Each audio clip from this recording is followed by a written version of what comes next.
Yep. What colors you got that thing in? Because Black. people are going to want to know.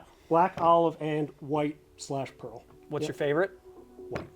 That's a big deal to name your favorite child here. Oh, easily. Easy.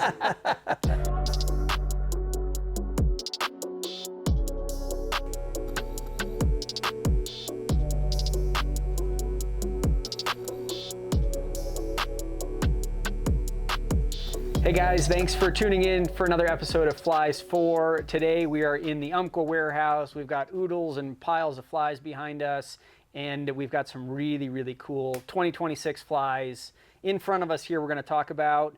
You're seeing about 2/3 of the fly committee sitting here. Brent Bauer, Matt Winkler. These are the guys that kind of vote on the flies and bring them to market and work with the tires on kind of building the whole package, which is a super cool experience. And it was hard to narrow down our super wide offering of flies to the 15 we've got in front of us.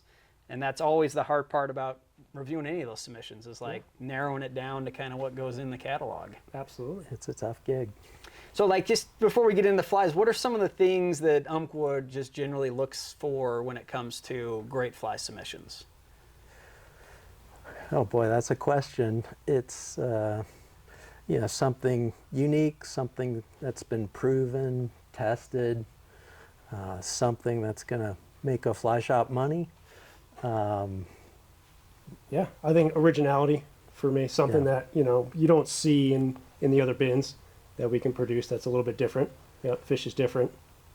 Yeah, gets everyone excited. Exactly. I mean, you know it when you see it. Like when we review those flies, they come out and you're like, that's awesome. Yeah. So let's dive in. For you guys who want to see all of the flies, go check out umpqua.com. I'll have all of the new flies up there for you to look at. But again, today is a small cross-section of some of our personal favorites as committee members. So Brent, I'll let you kind of kick it off. All right, we're going to start with former employee Alec Gerbeck's Allexo Crab. Notorious crab, originated while Alec was guiding in the Seychelles. Unique design, flex tubing, really gives profile but still allows that fly to get down quickly in front of a permit or a bonefish. Fantastic fly for both of those species. We're introducing the new snakeskin color this year from Alec, who now works at Yellow Dog and handles the Seychelles travel program there. Tough gig for a guy. Yeah, we're all kind of jealous. But just a reminder, we've got olive, tan, and white as well from Alec. Fantastic addition. Super great little crab, man. We sell a lot of those and send them on to a lot of trips. And we've got it in small sizes. We've got it in the standard size. So it just kind of covers every scenario you could ask for out there. Yep. Matt, what do you got? We'll start off with a fly I'm a little bit biased about, but a fly that I really, really love, the jigged leather leech. I've been fishing this fly for many, many years. It was originally just a carp fly for me. The black with the orange head was for 2-3 seasons was the only fly I fished for carp. Never really showed it to anybody just because it was so insanely simple. And I decided to expand it and turn it into something that was a little bit more than just a carp fly. We've got it in 5 colors, 4 sizes, so it can basically be a carp fly, a Euro fly. Put it under an indicator, fish it in a lake. You can fish this thing anywhere and catch about almost any species with this. For some reason, I figured you had this one originally as a lake fly, just knowing your DNA. Yeah, this one was actually first before the balance fly, and then that one kind of took off, and then this one, again, just sat on the back burner. But I decided to, get it out there and show everybody. Well, if anyone doesn't know, Matt's name is on the actual leather leech material sold from Hairline for fly tires. So it's like this kind of fly is you to the 10th degree. For sure. In a nutshell. Yeah. Is orange is the blank saver style there still your number one? This is my favorite color for sure. Solid black with the fluorescent orange head for sure. And then it comes in straight black, purple, brown, and olive with a gloss black bead. Why do you like the leather? It's a lot of leeches we see have like pine or something like that. Number one, it's indestructible. Does not ever fray, break, crack, come apart. And the other thing that for me, which really I like, if you use, just say marabou for instance, when this is just sitting motionless, it still looks like a leech. A lot of other materials like marabou will kind of open up and just not, kind of lose that leech shape, right? It just kind of opens up when it's not moving versus this. When it's not moving, it still looks exactly like a leech. And then you move it, and then it wiggles, and it looks even more like a leech. I love this fly. It's, you can't argue with simplicity done right. Yep, simplicity and durability built into one. Guide fly. Yeah, Winkler fly. Well, all right. I'll jump in here with a fly from a friend, Norm Mactima, out of New Mexico. His ICU midge was like the original platform of this. We now have the ICU May. And one of the reasons I really love it is it's like it embodies what Norm does out on the water, right? He's a guide. He needs to produce fish. He does a lot of kind of tight line Euro tactics. It's got the oversized bead on it, but instead of just like an epoxy body, you've got something that has a lot of life in it, a little bit of flash, and really two distinct colorways for a mayflower, right? Like there's a lot of theory around fish eating bead color or keying into bead color, and he's got two very different looks on that similar platform. So provides anglers a ton of movement, and if anyone has met Norm or spent time around him, you know exactly how fishy this dude is. True predator out on the water. So the new May ICU is available all the way down to an 18, so super techie for those mayflies. But again, CDC gets a lot of life in a bug like this, which is super cool. And a nice little splash of flash across the thorax. Yep, that traditional cheek that he did on the midge comes through on the May as well. Awesome kind of 2026 update to the ICU. Yep. Keep rolling, Brent. All right, well, let's jump into floating crabs. Lately in the Gulf down Cancun, Mexico way, the Sargasso grass has just gone insane. It's everywhere. The tarpon have reacted, so have the crabs. They're up in that floating seaweed. So we're getting more and more requests for floating crabs. Two great tires for us, Skoke and Chacon, have two new patterns. I'll start with the Strongarm. Skoke introduced the Strongarm Crab with us quite a while ago, and it was a huge success. I think we're still struggling to meet demand on that fly.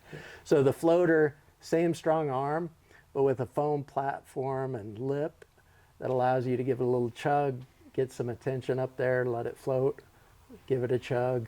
We've got this in three colors, Sargasso, Paso, and blue crab. And just tons of movement, great profile up top. And we've got that in three different sizes, if I'm not mistaken, right? 2 through 6 on the two colors, and then the pass crab goes up to a 1.0. So you can get, for tarpon, you can get that color, that specific color, in a big size. Yep. And one of the coolest stories I ever heard was from Nathaniel on the origination of the strong arm, and just like the back and forth between angler and tire on like perfecting that pattern. And I know those two did the exact same thing when it came to like riffing off of, well, I went out and did this, and da-da-da-da happened. He's like, all right, well, Dave kind of just lets his vice or bob and wander, and then kind of hands Nathaniel some next round of samples, and they went through the whole thing. So it's, it's kind of that true labor of love there between angler and tire, which is a super unique relationship. Yeah, the really cool thing is you get one of the best anglers on one side of it and the best tire on the other side of it. What they come up with is just phenomenal. And that's why the strong arm is the strong arm, right? And to have a floater is super cool. Yep. Then we got Drew Chacon, his Contraband Crab. He evolved into a floating crab as well, the foam lip. Same deal, just a little smaller profile, more realistic versus this being a little more impressionistic style of pattern. Colors, sizes. Tan, olive, white are the three colors, and then you can get it in a 2 and a 1.0. So that'll cover you from everything from bonefish all the way up to 200-pound tarpon if you want. Yeah. So. And just if anyone, if you guys are on YouTube, you're probably watching film tour stuff too, like, the popularity of floating crabs has absolutely exploded, and it's so exciting for us to have two new crabs in a variety of colors and sizes to like fill that niche in the market, and this kind of new method that folks are catching permit and frankly a lot of species on, which is super cool. Matt? Oh, back to me. Yeah, we'll stay in the saltwater realm, we'll take a look at the Umpqua spawning shrimp. It's a fly that is on pretty much every single gear list from any destination shop in the world. We figured we would take a stab at it, and this was an in-house fly that we all kind of looked at and designed together. And this fly came out very, very well in our opinion. It is on a very strong hook, so you shouldn't have any issues with any fish you're targeting. And then we mixed a lot of synthetics and naturals into this. The wing and the egg sac are synthetic. It's got nice legs, long antenna, and then it is finished off with a nice wing of Arctic fox. So it just, when this thing is sitting still, this fox just sitting up here is going to breathe and move and wiggle, and then as soon as you move that fly, everything else on the back end is just going to come nice little with kick it. Yep. along with it. Yep. And for anglers fishing deeper flats, shallower flats, how have we addressed that? We went big. It's going to come in 2 through 8 in both a bead chain and a lead eye version. So there's not a situation where you couldn't find one of these that's going to fit either hook size or weight option. Everything is covered, and we've got it in tan, olive, white, the 3 colors you'll need for anywhere. Yep.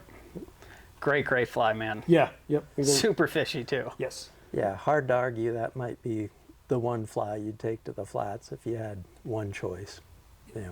Absolutely. Yes. Absolutely. Yep. Well, sweet. I didn't, dude, I'm just a basic trout guy here, obviously. I just have trout flies in front of me to try to, stay relevant with you guys on the big platform. I'll pick up a new color for Umpqua for 2026. One of our most popular, from Lord Craven himself, the swim coach, was born.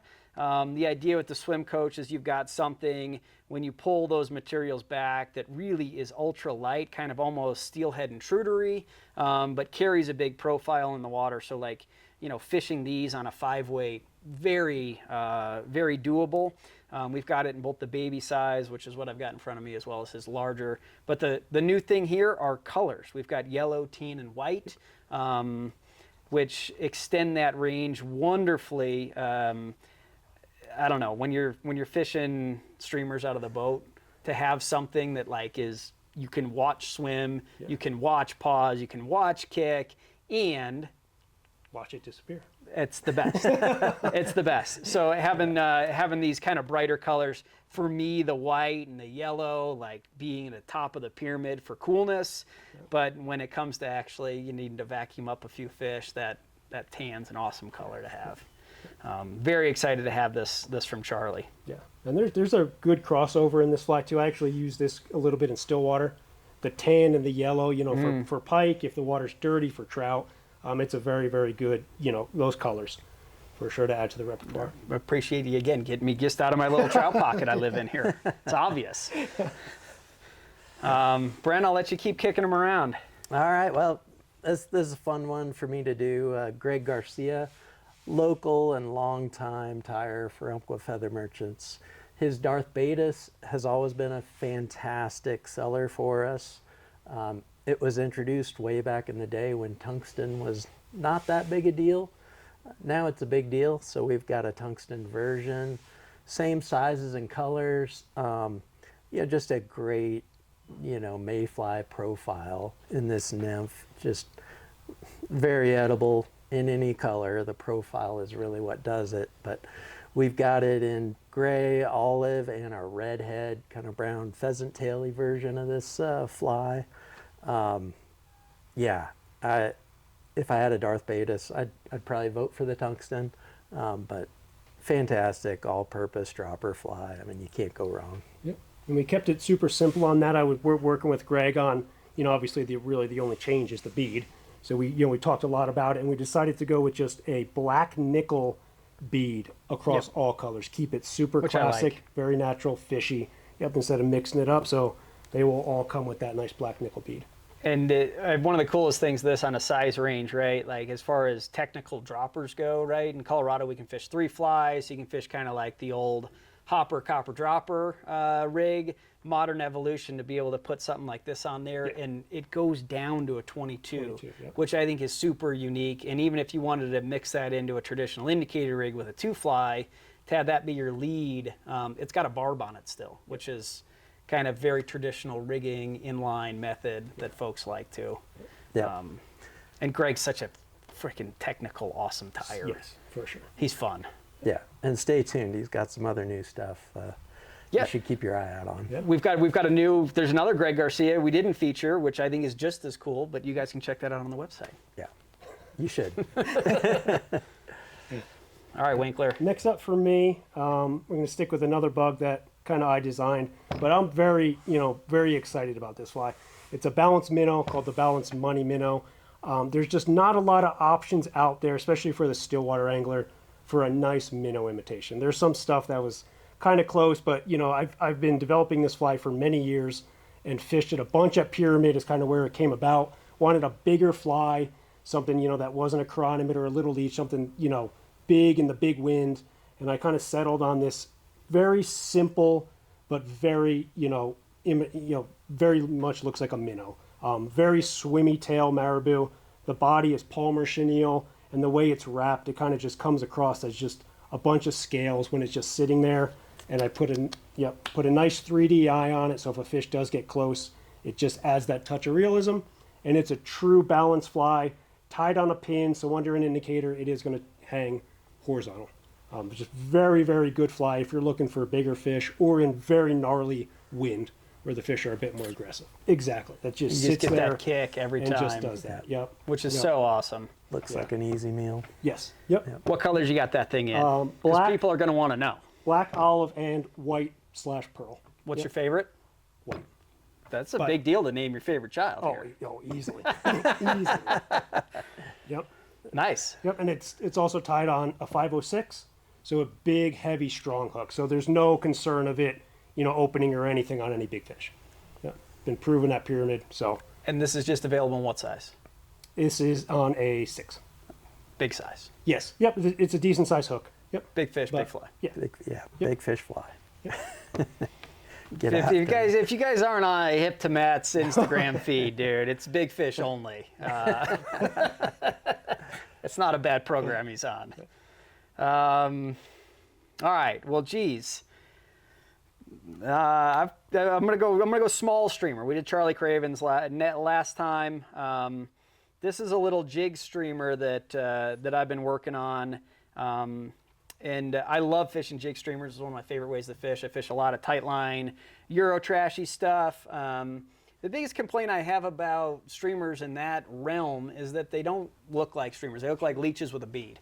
And so with this micro meat, the whole idea was it looks like a good piece of meaty streamer, but in that compact form that you can fish tight line, jig around, works great as a second streamer off of a bigger platform fly. But the idea is it buries the bead underneath some of the materials. You get eyes on there, which really serve as the hot spot, trigger point on the fly, and that 4mm jig bomb rides super low and you get a good dive out of the fly, and you can pull it up out of cool little pockets, dark places, and have what I feel like is a ton of fun on a Euro rig. Yeah, the little micro meat, 4 colors, one size, just a size 8, barbless jig hook on there, olive, brown, black, and white. That, in my opinion, you don't need any more That's of all that. you need. I don't have a favorite color, Matt.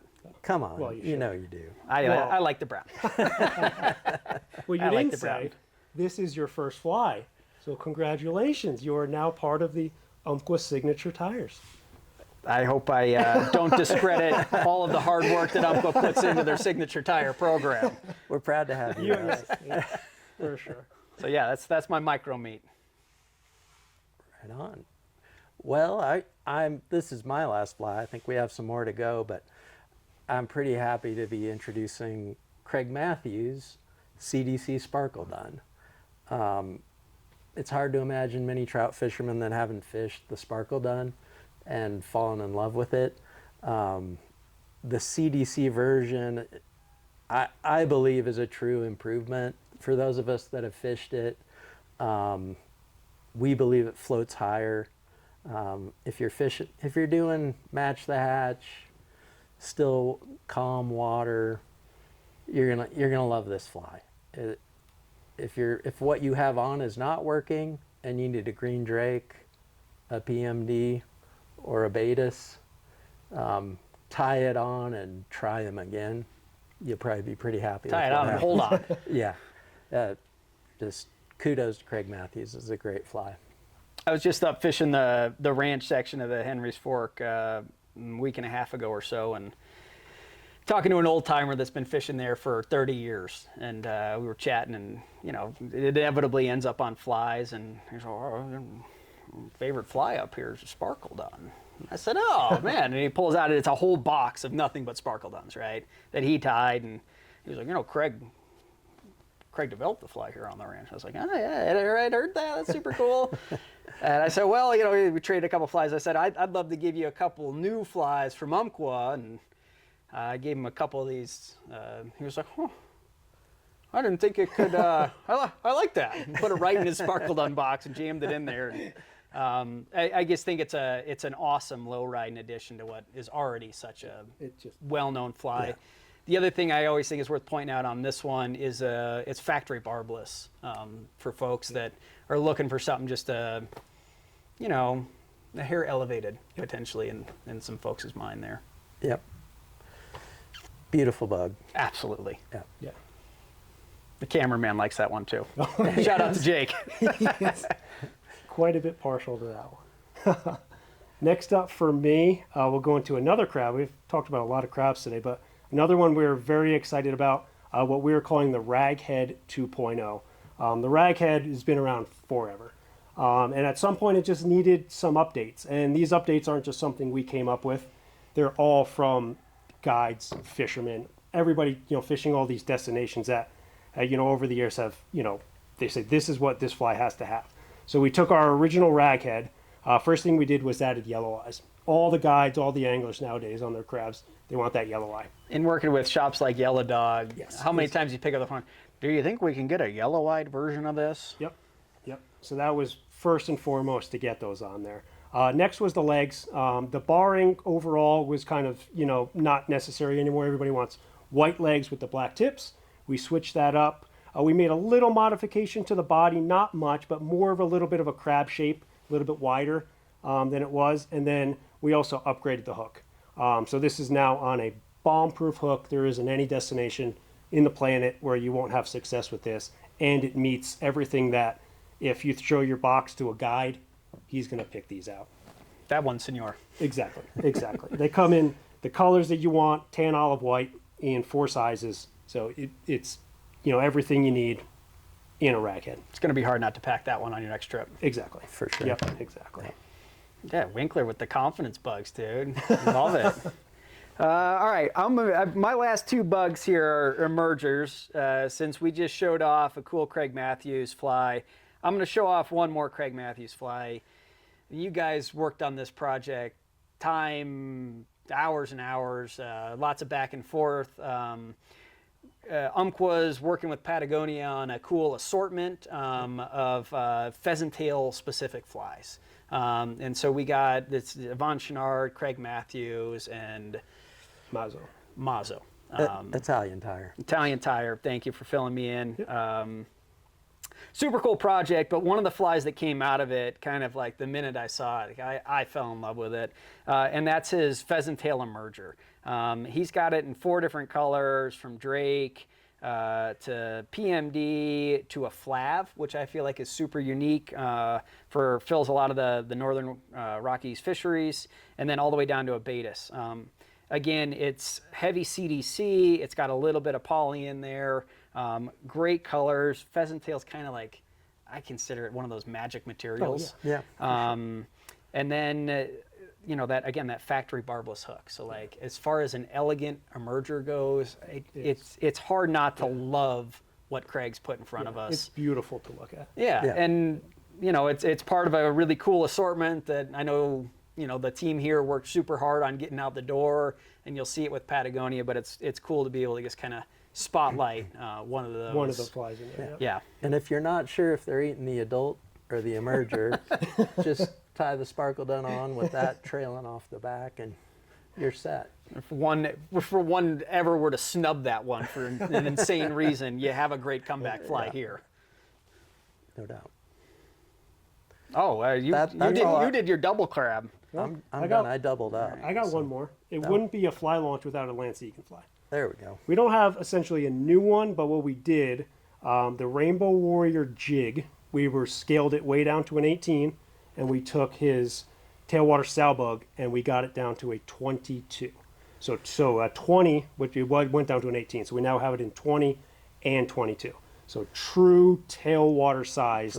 For those sow bug heavy crazy Yes. folks. Yes. Who the 18 was way too big. Yep. Now you got it in a 22 and a Rainbow Warrior jigged down to an 18. So if we like bite-sized Lance Eaggan a little bit here, Yes.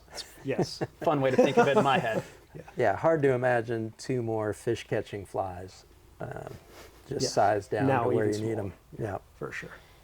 All right, my last one, kind of like Lance Eaggan, you can't have a fly launch without a good craven. I know I talked about one, not playing favorites here, but I do love this fly. It's the Timmy, and if you guys have seen South Park, there's a boy in a wheelchair. Well, this is a crippled fly. Charlie's got an odd sense of humor, but I kind of like it.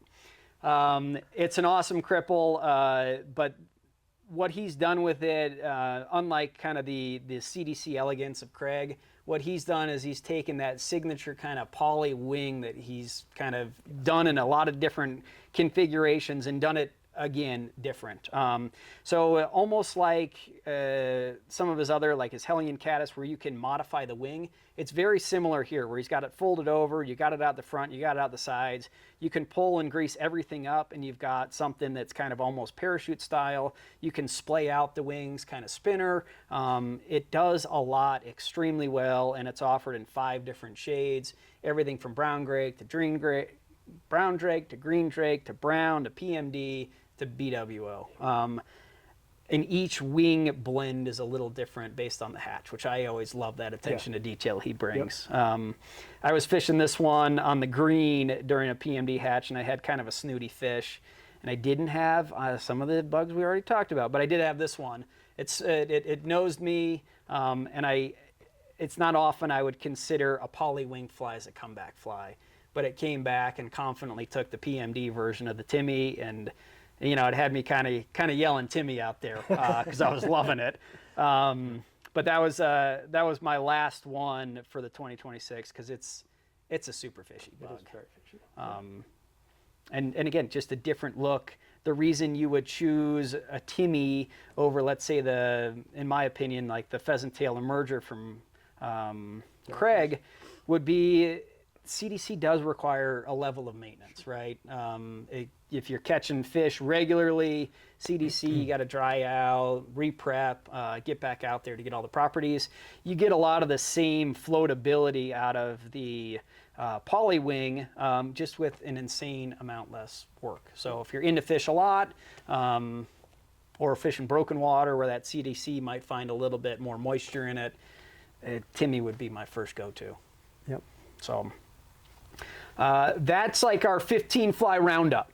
I don't know how long it was, but it went fast for my seat. Sure. Talking about flies always goes quick.